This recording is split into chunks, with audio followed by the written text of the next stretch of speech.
Oh, howdy all, grab yourself a drink. It is time for some PathOfExile 1 discussion. Grinding Gear Games have been trickling out information on the upcoming Legacy of Phrecia event. However, with me being as busy as I was over the last weekend, I couldn't get around to something that they revealed last Friday, and that was the Servant of Arakaali Ascendancy. Here, I wanted to do the slightly overdue deep dive into that Ascendancy, talking about its strengths, talking about its weaknesses, and some of the cool interactions that are available here.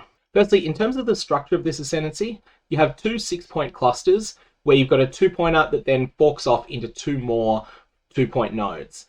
So there's two of these. There's the Skincrawlers cluster, which has Broodguard and Neurotoxin, and there's the Threadspinner cluster, which has Fatal Bite and Silk Dancer. So those are two of the sections of the tree, and then we have two notables that are not part of any of these, Malevolent Strands and Weaver's Contrition. I want to start with Malevolent Strands and Weaver's Contrition, then we'll go through the Skincrawlers cluster, and then we'll move my face out of the way so that it's no longer blocking the Threadspinner cluster. Let's start first with Malevolent Strands. This provides you with the aura skill Envy. You can't get this as a gem in PathOfExile. So level 15 on this, when you hear you get a level 15 aura, that doesn't sound like it's all that great. But Envy is an aura that is not balanced around you being able to get level 20 easily. You're going to be starting with level 15. Level 15 is going to feel strong, and there are a couple of items in the game that can give you a level 25 version of this aura. It's very simple. It works kind of like Anger, except for chaos damage instead. The Envy aura adds chaos damage to attacks and spells that you and your nearby allies deal. This is 101 to 141 chaos damage with attacks, and it's a little bit less, 91 to 121 chaos damage with spells. One of the key benefits to using Envy is that this damage being chaos damage, it has the capacity to inflict poison. There's nothing about the Envy aura that grants the percentage chance to poison here. There's a couple of other things in the Ascendancy that will do that, but that is something that's important to keep in mind, as it can be very strong. And where else can you get this? There are a few other sources in the game. If we have access to the Settlers of Kalgur mechanics, then you can grant level 1 Envy skill, which actually is functionally equivalent to level 15, from a runesmithing enchantment. There is All's Uprising, which is a unique amulet that drops from All the Crystal King. This also has the Envy has no reservation text that is found on Servant of Arakaali here. That is something that makes it even stronger than it would otherwise be. However, All's Uprising takes up your entire amulet slot. So whilst this is strong, there is a very real cost to using it. Grasping Mails, on the other hand, these are a weird rare item base that you can get only by vendoring a stack of 60 Breach Rings. When you do vendor 60 Breach Rings, you'll receive back a Grasping Mail that will be unidentified and rare. When you identify that, there is a chance for it to have a mod that grants a level 15 Envy skill. There's also a whole bunch of other different mods that you can get that are Grasping Mail exclusive, some of which are actually better than that one. One of the most popular is 50% increased global defenses, which is fantastic. Another one is your character's entire armor is scaled by the amount of overcapped fire resistance that you have. So there's a bunch of things that are really good on Grasping Mails. This one is a little bit more niche, but it is something that's powerful because Envy is inherently really good. Elder Influenced Amulets can have grants level 15 Envy skill as well. And then we have two of the unique items tied to Chayula. From normal Chayula, Severed in Sleep, which has the ability for your minions to inflict Wither, also grants minions critical strike multiplier per Wither debuff on enemies, and grants level 25, not level 15 Envy. And it's worth noting that level 25 reserves the same amount of mana, but has almost exactly double the amount of damage. United in Dream is the one that comes from Uber Chayula, or is a Severed in Sleep that has been upgraded with a Blessing of Chayula, and this also grants 60% chance for minions to poison enemies on hit. Something you'll notice in this Ascendancy is that a lot of the abilities that are found on the Ascendancy are things that currently exist on fairly obscure items in game. That's definitely deliberate because what Grinding Gear Games are trying to do with this patch is put together some quick Ascendancies for an event that don't require major amounts of additional programming or major amounts of additional balancing. They already have a bit of a sense as to how strong a lot of these effects are. Anyways, that's what Envy does. It's really strong if you're using minions, and it's also really strong if those minions are inflicting poison, or potentially if you have Skincrawlers, which we'll come to in a sec. Next, we want to talk about the other thing that grants an existing skill, Weaver's Contrition, which is going to grant you a level 20 Penance Mark. Penance Mark is another skill that's not available as a gem. You can get it on the unique ring, the Hateful Accuser, but this ties up an entire ring slot for maybe a third to 40% of the power you would expect to get from a ring. So it's reasonably solid, but it's not something that's absolutely phenomenal or anything of the sort. However, what this Penance mark does, it is a mark skill, so it's something that both takes up a curse slot and your only mark slot on an enemy, and it needs to be manually cast on an enemy. When you do cast on that enemy, it's going to do something that seems like it's going to sabotage you most of the time. Every time that you hit that enemy, subject to a 1-second cooldown, it's going to conjure a phantasm, and that phantasm is going to be an ally of the enemy that has Penance mark on it. So you might be wondering, why on earth would I want to conjure more enemies that don't even drop any loot for me? There's a couple of reasons for this. The first one is that you want to get a whole bunch of extra enemies present so that you can then chain react kills via various mechanisms. This can be including but not limited to corpse explosions, ignite proliferation, poison proliferation. Really, the sky's a bit of the limit. A second thing is you just want something against a boss that allows you to proc on kill effects. And that's going to be the primary reason for Penance mark in this Ascendancy, because when we get to Broodguard, you'll see that you definitely want to have freshly killed corpses so that you can trigger Broodguard as often as necessary in order to sustain that skill. Penance mark allows you to guarantee that you will continue getting on-kill procs during long fights. That's its benefit, and that's the reason that you might consider taking Weaver's Contrition. That said, if you do end up wanting Weaver's Contrition, take it as your 4th Labyrinth in most situations, because chances are you won't really need it until that point. Maybe you might find that it would have been easier to beat the Act 9 boss if you had Weaver's Contrition, but that's not the end of the world. Just take this late because you can pick up so much more power on the rest of the Ascendancy for starters. This is then a problem solver when you start fighting harder bosses. Ultimately though, you are looking for a situation where you can unspec these points and put them in something else because they solve a problem, but there are better ways to solve that problem. For example, if you really need Penance mark, you can always use the Hateful Accuser. You might find that even though the opportunity cost is significant, you might find that it's lower than the cost of spending 2 Ascendancy points to solve this problem. That's it. I really like the fact that the Ascendancy has identified there's a problem with it and has provided you the tools to solve it. Okay, so let's have a look at the Minion Poison cluster, which starts with Skincrawlers and then has Broodguard and Neurotoxin. Skincrawlers is very simple. It provides a very hard to get stat. Minions have 50% chance to poison enemies on hit. It also provides another related stat that is phenomenally powerful. Minions have 10% chance to inflict withered on hit. This is at its best if you are very, very rapidly attacking the same monster with your minions, and it's at its weakest if your minions attack extremely slowly. That's Skincrawlers for you. You would use this just for the 50% chance to inflict poison. The 10% chance to inflict withered, though, is going to be a very non-trivial effect, especially when it comes to longer fights, where this is going to scale up. You're going to have an average number of withered stacks that's pretty high, and that ends up being a big multiplier to the damage you're doing. That's Skincrawlers. We'll come back to Broodguard in a sec because it's the more complex of the two. Let's look at Neurotoxin because it changes the way Skincrawlers works, or at least it changes one of the ways you might choose to build around Skincrawlers. Minions have 5% to critical strike multiplier per withered debuff on the enemy. This is a fantastic stat. This is something that allows your minions to really, really scale up damage using withered, even if they are doing something entirely non-poison related. You could be playing an entirely different character. You might be using Summon Raging Spirits that deal instant application critical strike damage of elemental damage, not even capable of poisoning with most of the damage they deal. And in that situation, Neurotoxin is going to give you some value out of this otherwise wasted Ascendancy node Skincrawlers. On top of that, this is going to make it much easier to get a decent amount of critical strike chance on your minion builds. Minions based attack critical strike chance is equal to the critical strike chance of your main hand weapon. So if you don't want to take this to extreme levels, you can use this in conjunction with a wand and potentially get 13% critical strike chance on your weapon. If you do want to take this to extreme levels, you could always use Trypanon, and then your minion's base critical strike chance for attacks is 100%. Of course, then you are using Trypanon. Is that going to be worth it? Only you can make that decision. After that, we have Broodguard. Broodguard is based upon Arakaali's Fang. Now, Arakaali's Fang is one of the rarer uniques in PathOfExile 1. It's in the second most rare tier, so not as rare as Mageblood, not as rare as Defiance of Destiny, Headhunter, but it's in the next rarity tier down. It has a Divination card. That Divination card is staggeringly rare as well. Ultimately, this is one of those items that's not very accessible in solo self-bound. In Trade League, though, you can typically pick it up, maybe not on day 1, but on day 2 or 3, you can usually pick it up for less than 100 chaos. Arakaali's Fang though, this has the text 100% chance to trigger level 1 raised spiders on kill. It's worth noting that to the best of our knowledge, there is no difference between level 1 and level 20 raised spiders.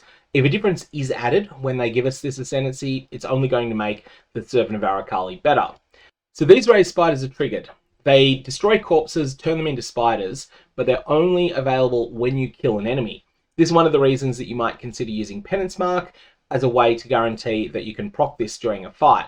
These spiders are duration-based minions, they last for quite a while, and they do quite a good deal of damage, and additionally they have extremely strong interactions with poison, which is why it's really convenient to find them located behind Skincrawlers here. Now one of the things that's tricky about Arakaali's Fang in general, Arakaali's Fang is extremely good as a weapon, but it has no direct minion stats other than the ability to trigger this level 1 raised spiders on kill. So nothing here is adding to the amount of damage that your minions do on this weapon. You could instead use a Convoking Wand that has a whole bunch of rolls that make your spiders better if you're playing a Servant of Arakaali. And so you can end up out Arakaali's Fanging an Arakaali's Fang build. However, of course, you're doing that at the expense of your entire Ascendancy. So you're making a massive investment into making this happen. That said, I do think there's a lot of potential here. If you do decide to build around this, you're going to want to dig deep into all of the different options that you can get on crafting a weapon in order to work out what's going to have the best synergies with these Arakaali's Fang spiders.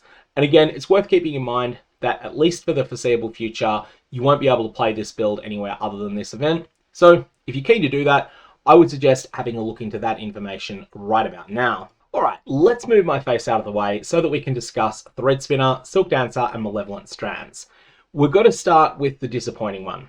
Threadspinner grants a level 30 aspect of the spider skill. Now there is nothing wrong with the aspect of the spider skill. The problem though is that by taking Threadspinner, you're making a huge investment, 2 Ascendancy points, and all you're getting is something that you can get on 1 suffix deterministically on rare items on your character.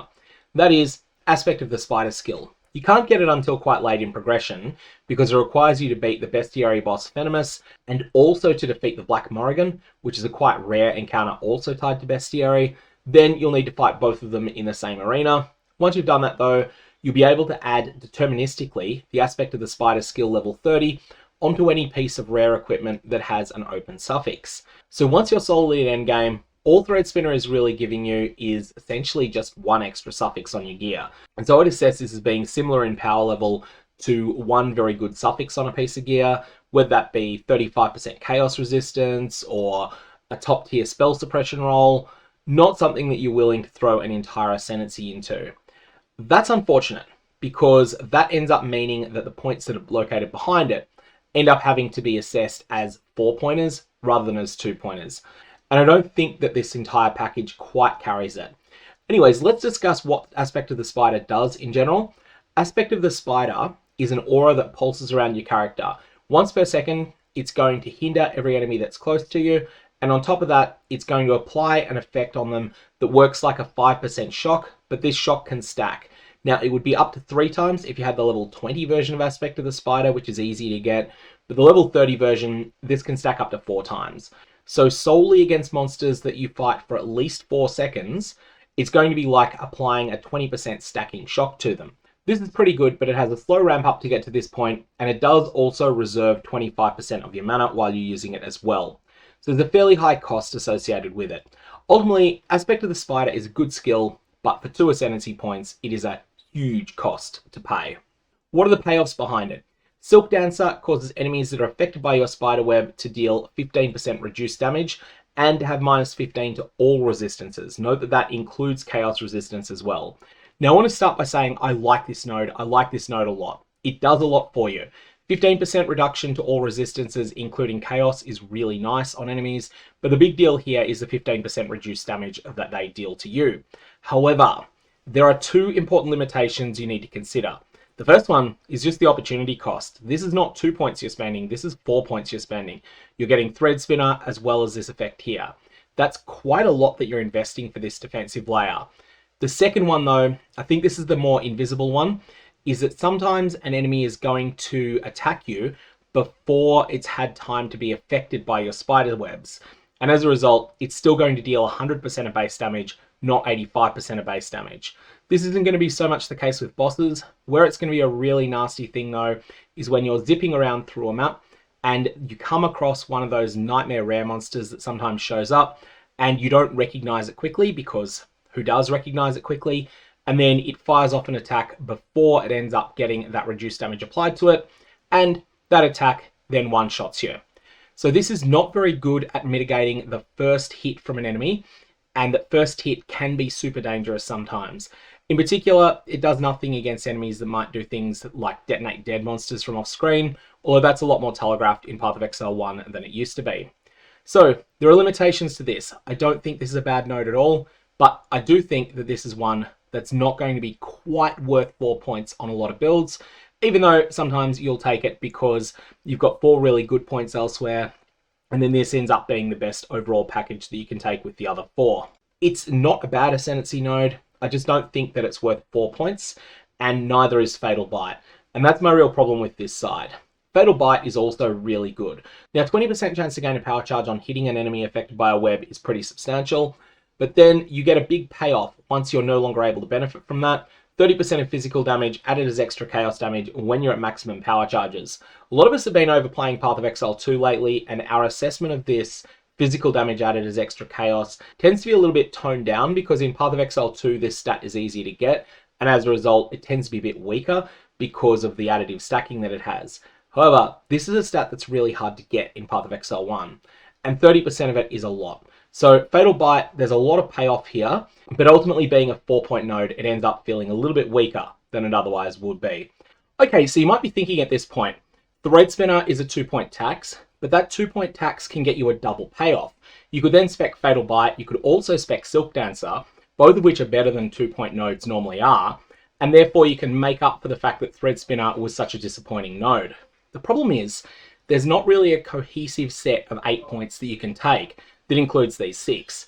Fatal Bite is all about your character inflicting damage itself. It doesn't really benefit a minion playstyle. But then if you have a look at everything else here, we've got Skincrawlers and that entire cluster. Everything about that is for minions, so you can't really take that. Weaver's Contrition, you could just use the ring to get that. Malevolent Strands, you could just use the amulet to get that. And so you wind up in this spot where your character doesn't really have a cohesive and powerful 8th point to take if you take everything that's on Threadspinner and behind it. And that's one of my biggest problems with this entire section of the tree. It's not that you can't make some of the nodes from this section of the tree work. I do think there'll be people who take Silk Dancer alongside Broodguard, for instance. That definitely is a cohesive whole. But for Fatal Bite, I don't see a cohesive set of 8 points that includes Silk Dancer or doesn't include Silk Dancer, but that runs Fatal Bite and ends up getting value from all of its points. So what are my thoughts as to what you should do on this Ascendancy? Well, option 1 is going to be to start out by taking Envy, then Skincrawlers, then Broodguard, and then your 4th point is probably Weaver's Contrition. This feels like it's going to be the stock standard Arakaali build. It's going to let you run around, be the spider mage that's poisoning everything around you, and if at some point you get an alternative source of envy, then you could potentially remove Malevolent Strands, maybe even remove Weaver's Contrition as well, depending on how much bossing you're doing. And then at that point you could experiment, and maybe then you do end up going down the Silk Dancer path, if that's the way that you want to go. The other thing I could see someone doing with this Ascendancy is going Summon Raging Spirits, instant application critical strike damage, taking Skincrawlers as a bit of a travel node, but then Neurotoxin is really good, and then potentially you do still end up going Silk Dancer. Even though it's not phenomenal, it is still doing something for you, and there is definitely a whole package that works together there. So there's a few different options that you've got, but I think the most powerful thing that people will do with Servant of Arakaali is using those raised spiders alongside a weapon that is minion oriented in order to scale damage in ways that hasn't been possible when you're forced to actually fight with Arakaali's Fang in order to get the benefit of the raised spider's skill, rather than being able to use it alongside a weapon that is dedicated to boosting your minions. I'm going to leave it there. May your Valorbs have interesting results.